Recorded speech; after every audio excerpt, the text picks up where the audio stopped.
This podcast is sponsored by Renewal by Andersen of Central Pennsylvania. If you need new windows or doors this March, you're in luck. Renewal by Andersen of Central PA is offering a 31-day sale which involves $400 off every window and $800 off every door.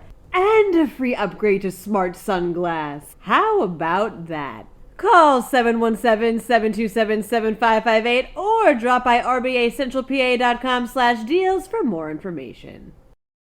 A school has been sued for complying with an investigation into accusations of antisemitism. In more law news, a mistrial was called in a case concerning a former Penn State doctor. A soon-to-be-introduced bill would impose fees on illegal immigrants' money transfers and meet this year's Cadbury Bunny Tryouts semifinalists. I'm Claudia Dimuro, and you're listening to Today in PA.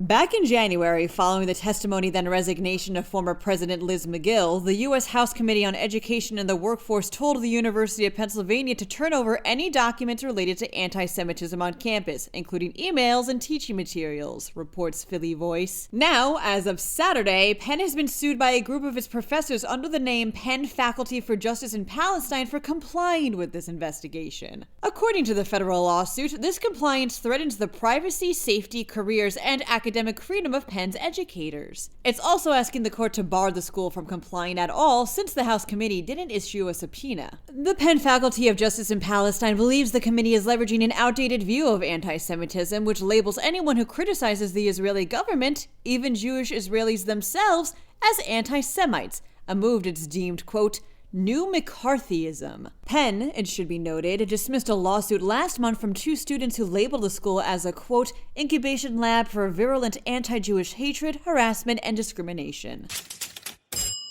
Dr. Scott Lynch used to work for Penn State but was fired in 2019 over what he claims were constant clashes between himself and Penn State football coach James Franklin, reports PennLive. Franklin says Lynch repeatedly attempted to interfere with his medical decisions in order to rush injured players back on the field, something both Franklin and the school denied. Lynch eventually filed a lawsuit against Penn State Health and his former supervisor, Dr. Kevin Black, for compensatory and punitive damages, although his case has just been declared a mistrial. Defense attorney Sarah Bouchard pointed out that both Franklin and Penn State athletics had been dismissed from the suit in 2020 over a filing deadline technicality, but not over the merits of the suit itself. By mentioning this dismissal, though, it was ruled that Bouchard had prejudiced the jury. A new trial has been set for May 20th. Vows Lynch, quote, "We'll be back. I'll get to talk."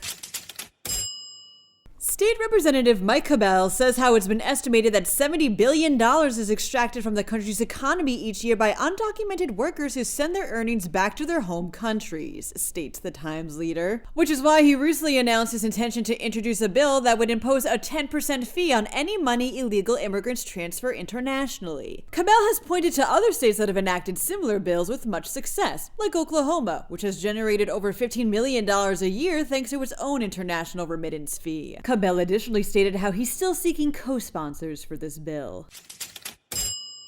The annual Cadbury Bunny Tryouts are here, says Fox 43, and 3 pets from Pennsylvania have made it to the semifinals. Sheldon, a miniature donkey, and Violet, a barn cat, both of whom are from York County, and Sylvan, a golden doodle who hails from Bucks County. Winners of the contest get a chance to shine in the spotlight as the star of the company's Cadbury Bunny commercial and get $7,000 to boot. Votes are open now through March 23rd. That wraps up today's episode. For more news, visit PennLive.com. Also, please don't forget to rate this podcast on either Apple or Amazon, and to maybe even email me at todayinpa@PennLive.com too.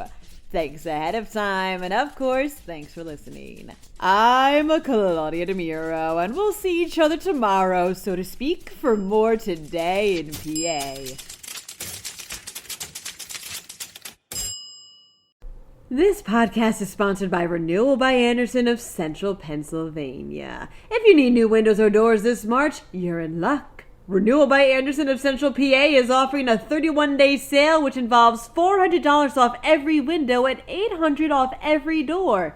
And a free upgrade to smart sunglass. How about that? Call 717-727-7558 or drop by rbacentralpa.com/deals for more information.